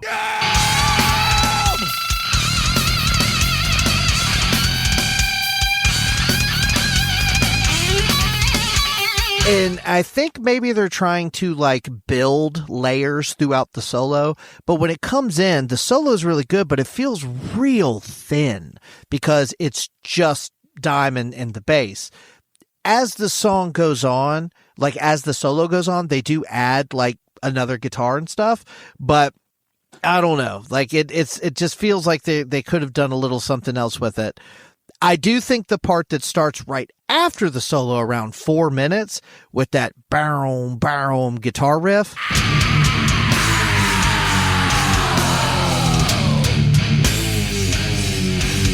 I really like that part. I'm glad you like it. This isn't one of my favorites either, but I do like it. Again, all of these songs, like track 6 through 11, I'm like, they're good. I like them. I don't love them, but I like them. Yeah. I don't know. I've really, really struggled with most of this album. I mean, there are things that I have said that I do like within the different songs, but I don't know. This one, maybe it's because the fatigue had completely hit me. And I did go back one of the times I listened to this. I started on like track, 6, I think. I wanted to get past 5 for sure. Right. I tried it there and it's like, I just kind of felt the same way, but this song just kind of felt like they were just recycling everything that was before. And I don't know. I felt like Phil was phoning in the verse, and every time I listened to it, it was like, nah, that's not I don't feel like you're trying. It just feels like to me that now granted, I'm Broken in 5 Minutes Alone are not just Pantera, but just generally speaking are considered some of the best heavy metal songs of all time. So there's definitely something special about those two. They're not just good songs on this album. Like, they've stood the test of time in multiple facets. But it's just, there's something missing on this back half of this album. Like, these songs just don't have the pull that those first like 4 songs have. I don't know. Yeah. All right. Let's close this album out and talk about track 12, Planet Caravan, which is a Black Sabbath cover. Mm-hmm.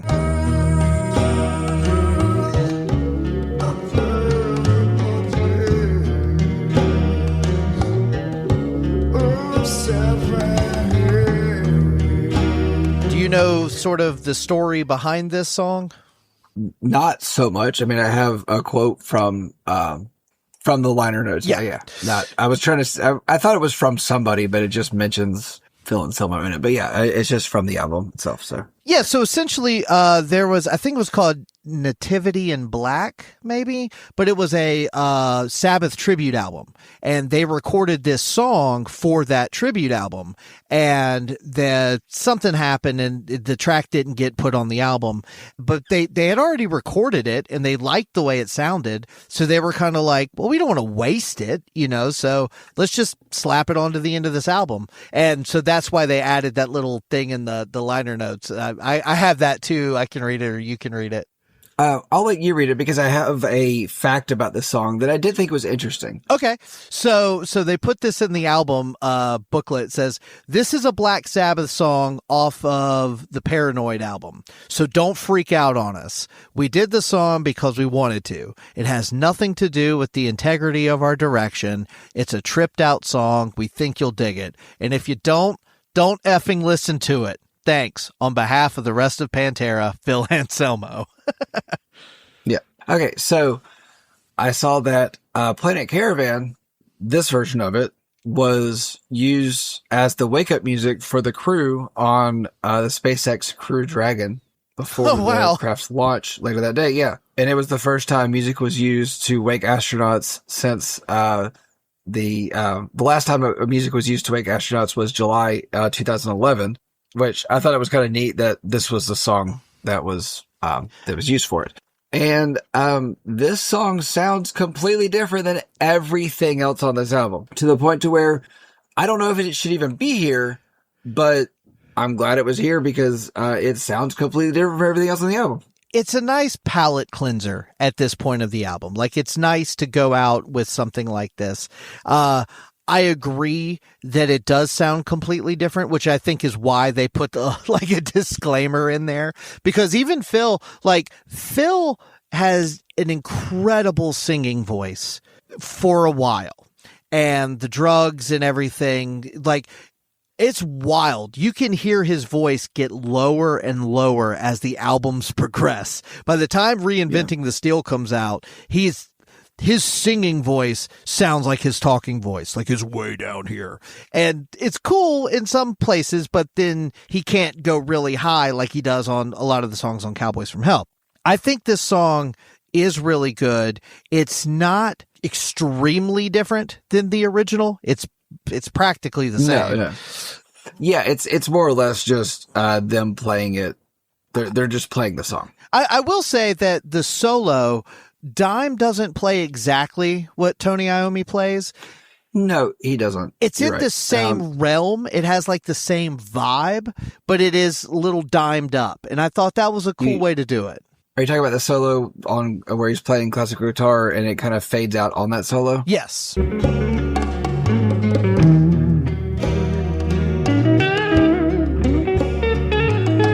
Which I did think that was kind of neat that it did fade out on the solo instead of fading out on, going back to what the music was in the song. And I don't know.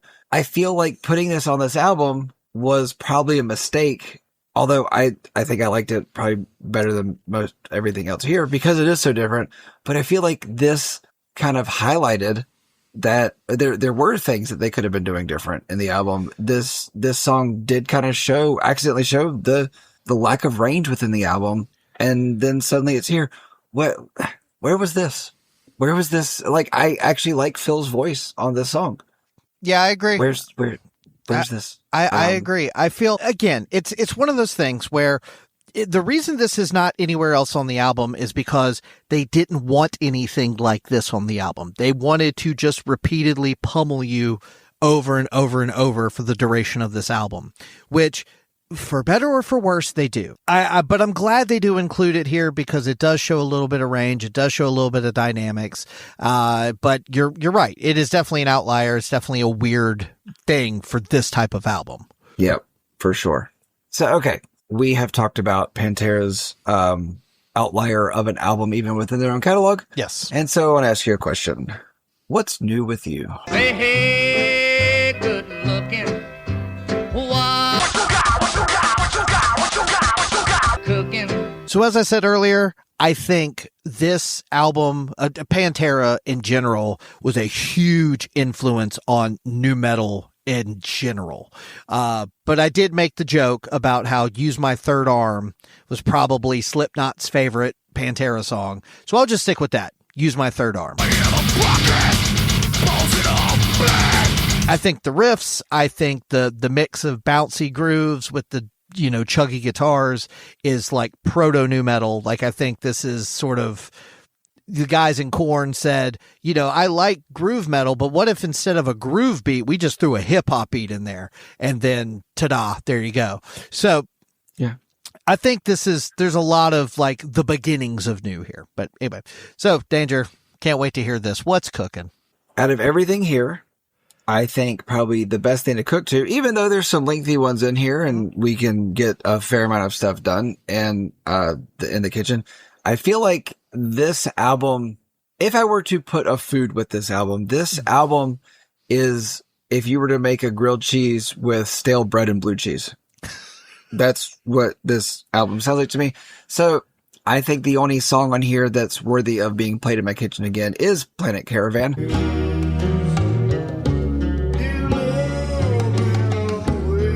But the thing about it is I don't know, I struggle with that because it's basically the Black Sabbath song, but I think it's the better song here.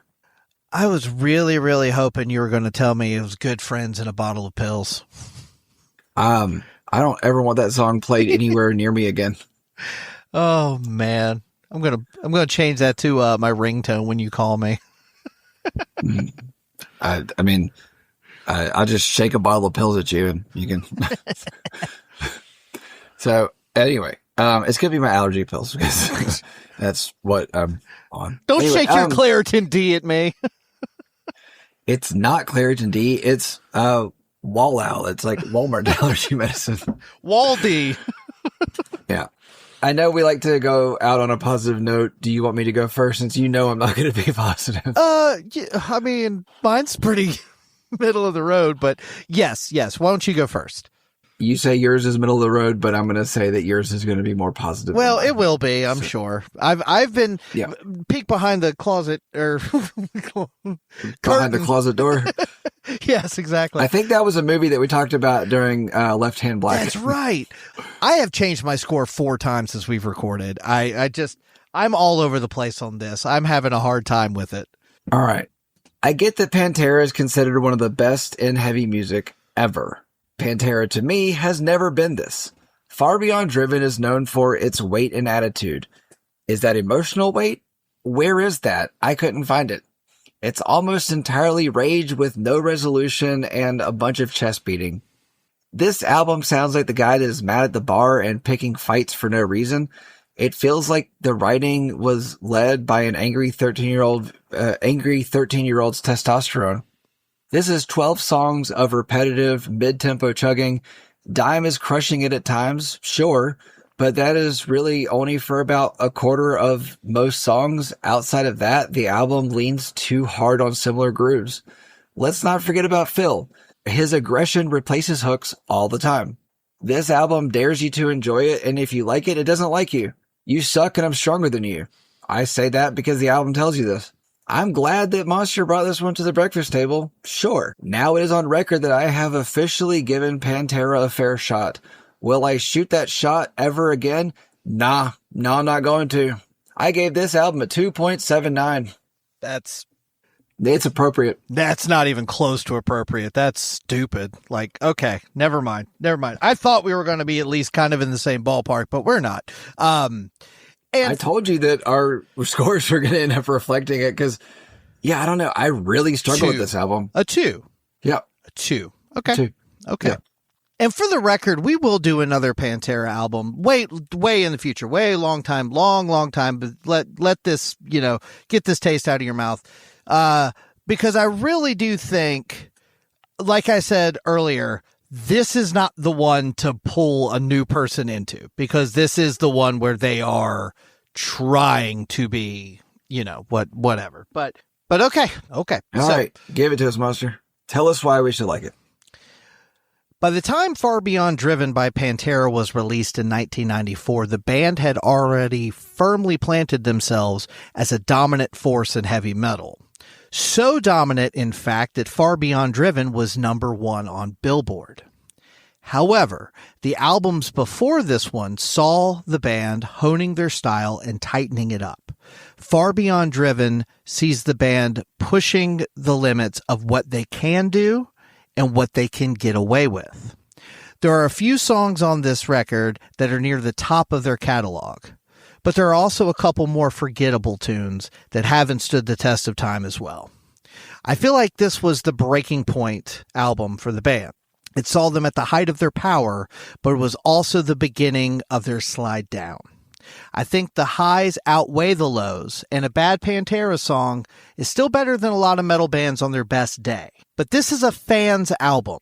This might not be the one you show a newcomer to get them into Pantera, but if you're already in the club, this is the one that you hold dear because you connect with it more than the mainstream. It's not my favorite Pantera album by a long shot, but I get why it would be somebody else's.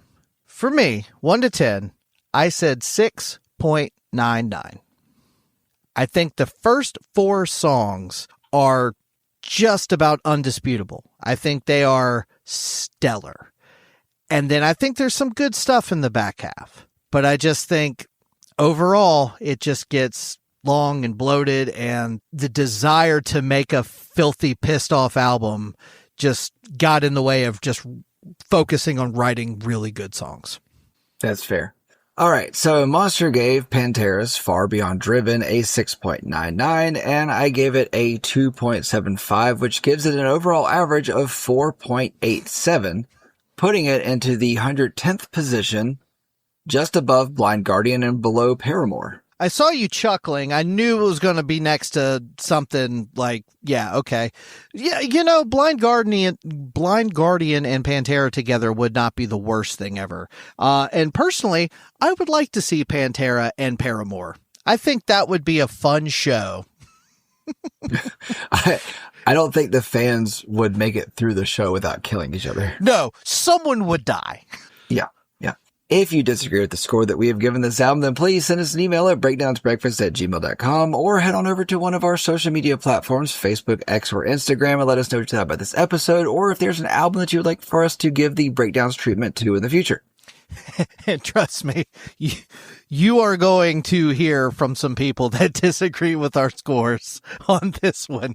For sure. I want to leave you guys with this. Instead of telling a joke, I'm going to tell this quick little story from a Loudwire article.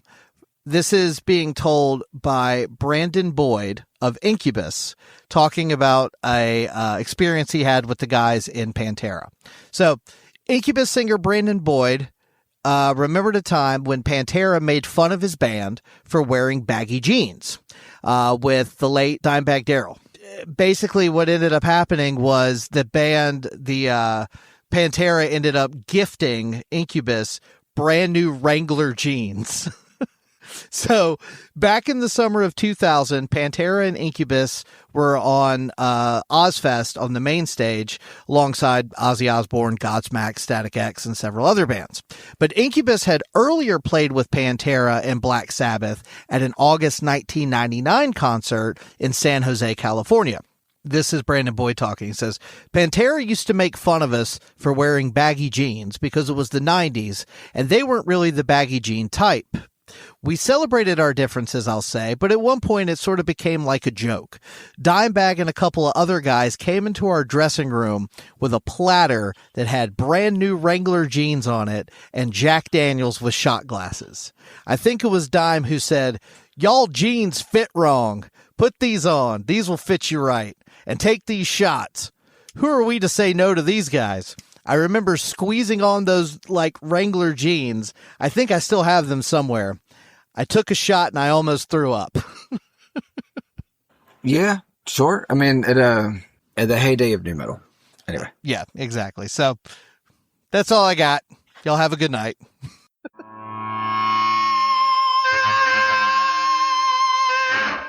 I don't know.